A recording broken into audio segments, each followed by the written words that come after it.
విషయంలో ప్రభుత్వ విధానాలు పరిశ్రమల ఏర్పాటు విధానంలో మాకు ఎలాంటి బేసిజాలు లేవు. మంచి పనులు ఎవరు చేసినా వాటిని కొనసాగిస్తాం. మంచి పనులు కొనసాగించడానికి కొంత కష్టమైన ఆ కష్టాలకు నిలబడి ఆ విధానాలని ముందుకు తీసుకువెళ్తాం. అదేవిధంగా కొన్ని రాష్ట్ర ప్రయోజనానికి విఘాతం కలిగించే అంశాలు ఏమైనా ఉంటే వాటిని తొలగించి నూతన విధి విధానాలను ఖరారు చేయడానికి మా ప్రభుత్వం ఏమాత్రం వెనక్కి పోదు. అందుకే మిత్రులారా, ఇప్పటిదాకా మా మిత్రులు చెప్పినట్టు చాలా వరకు తెలంగాణ రాష్ట్రంలో పట్టాలు పొంది విద్యార్థులు బయటకు వస్తున్నారు.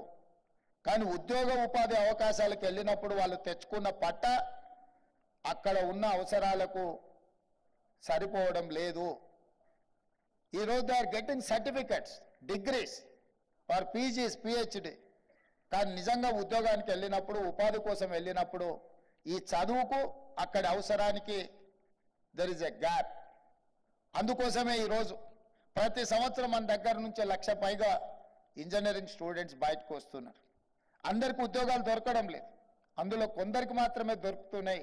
వీటన్నిటిని కూడా మేము క్రెడాయితో కానీ లేకపోతే ఎన్ఏసి నేషనల్ అకాడమీ ఆఫ్ కన్స్ట్రక్షన్స్తో వాళ్ళతో కానీ ఇతర పారిశ్రామికవేత్తలతో ఏర్పాటు చేసిన సమావేశాలలో చాలా ఉద్యోగాలు మా పరిశ్రమలలో ఉన్నాయి. కానీ స్కిల్డ్ ఎంప్లాయీస్ ఎవరు మాకు దొరకడం లేదు, వెల్ ట్రైన్డ్ ఎవరు రావడం లేదు. దీనికి ఏదో ఒక పరిష్కారం చూడాలి అని వాళ్ళు మాకు సూచన చేశారు. వారి సూచనల్ని ఆలోచన చేసి టాటా ఇండస్ట్రీస్ వాళ్ళతో మాట్లాడి మనం ఒకప్పుడు ఇండస్ట్రియల్ ట్రైనింగ్ ఇన్స్టిట్యూట్గా పెట్టుకున్నవి ఈ తెలంగాణ రాష్ట్రంలో 65 ఉన్నాయి. కానీ అక్కడ 40 సంవత్సరాల క్రితం నిర్ణయించిన సిలబస్ను వాళ్ళకు బోధించడం వల్ల వాళ్ళు సర్టిఫికెట్ తీసుకొని బయటకు వస్తే వాళ్ళకి ఇక్కడ ఉండే ఉద్యోగానికి వాళ్ళకు ఉన్న సర్టిఫికెట్కి అసలు సంబంధం లేకుండా పోతుంది.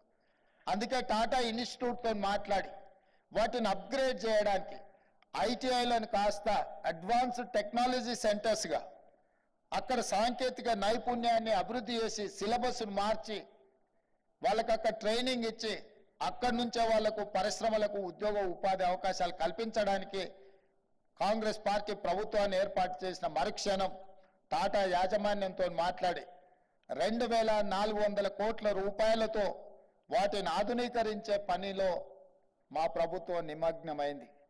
2,400 కోట్లల్లో ప్రభుత్వం నిధులు పెట్టిందని మీరు అనుకుంటే పొరపాటు.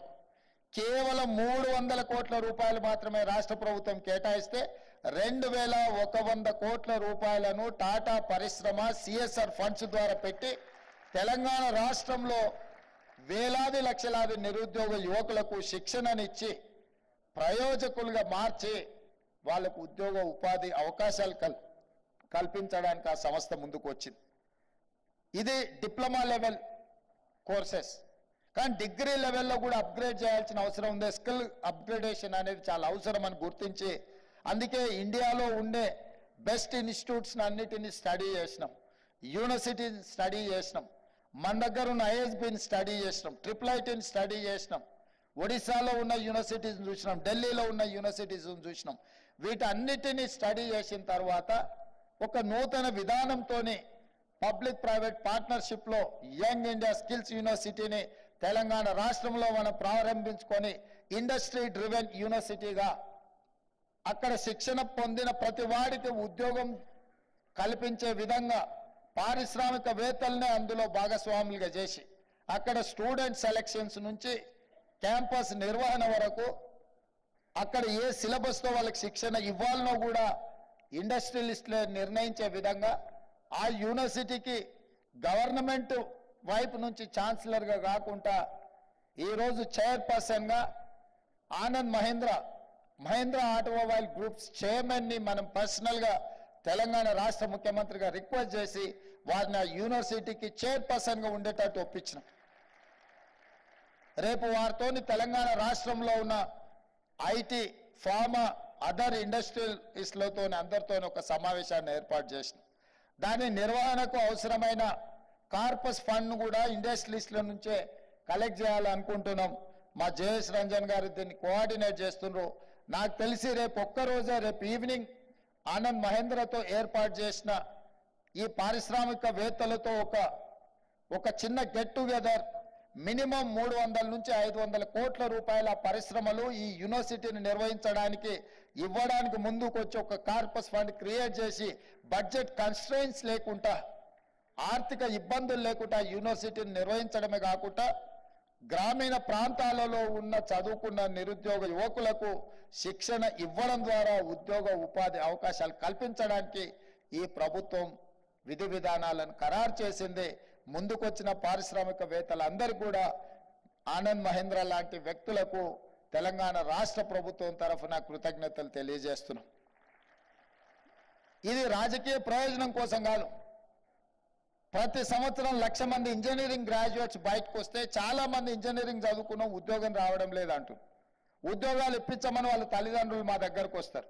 15,000 20,000 కూడా 15,000 అయినా సరే సార్ మా పిల్లోడికి ఉద్యోగం ఇప్పించండి అంటారు. ఇంజనీరింగ్ గ్రాడ్యుయేట్ ఇంత తక్కువ శాలరీకి ఎందుకు పనిచేస్తుండో? ఏదైనా కన్స్ట్రక్షన్ కంపెనీ సైడ్ కొంచెం ఫీల్డ్ ఎక్స్పీరియన్స్ ఉండి ప్రాక్టికల్గా అనుభవం ఉన్న వాళ్ళని చూస్తే 40,000 50,000 తక్కువ కాకుండా ఎవరు రావడం లేదు. అంటే ఎక్కడైతే సాంకేతిక నైపుణ్యం లోపించిందో వాళ్ళకు ఉద్యోగ అవకాశాలు రావడం లేదు.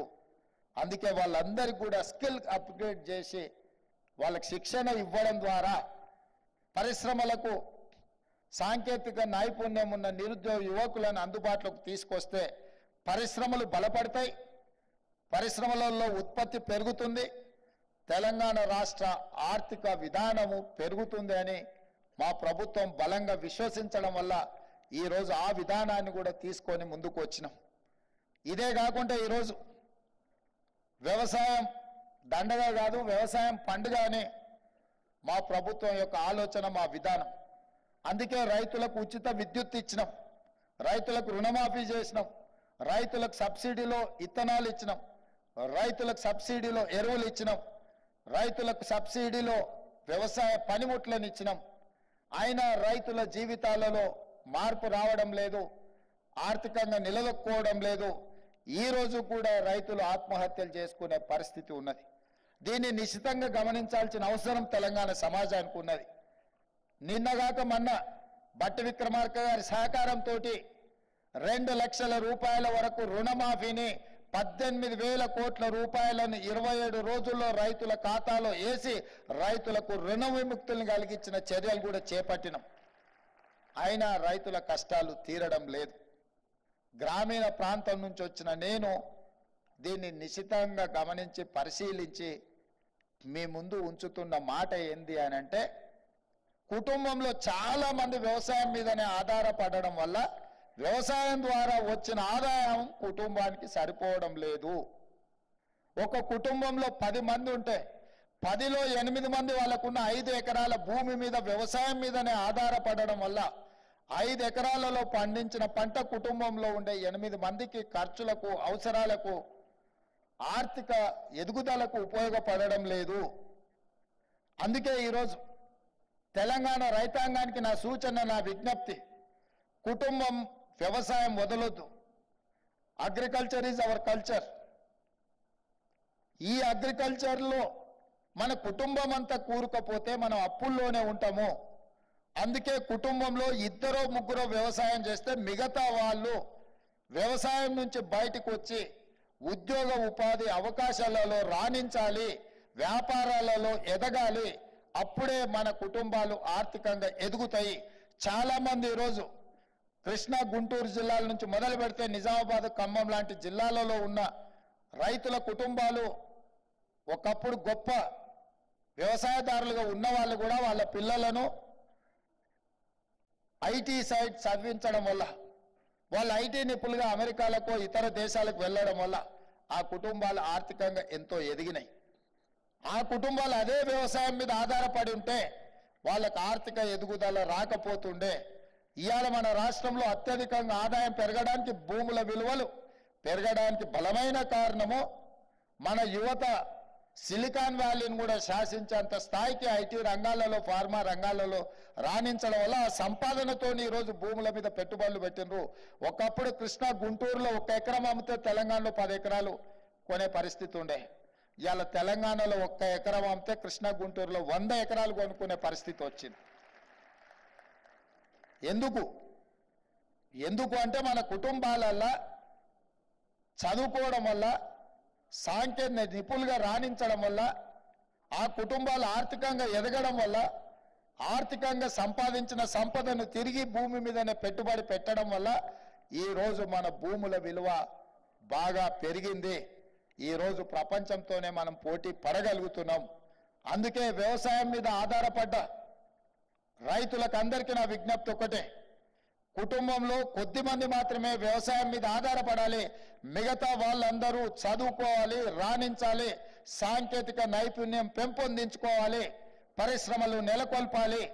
అందులో ప్రధానంగా డిక్కీ నుంచి రవికుమార్ గారు మాట్లాడినారు, నర్ర రవికుమార్ గారు, ఇంకో సోదరిమణి మాట్లాడింది, మా దళితులకు ప్రోత్సాహకాలు ఇవ్వండి, మేము రాణిస్తాము అని అన్నారు. తప్పకుండా దళిత పారిశ్రామికవేత్తలను రాణించే విధంగా ప్రభుత్వ విధి విధానాలు కొనసాగిస్తాం, అవసరమైన ఆర్థిక సహాయాన్ని అందిస్తాం.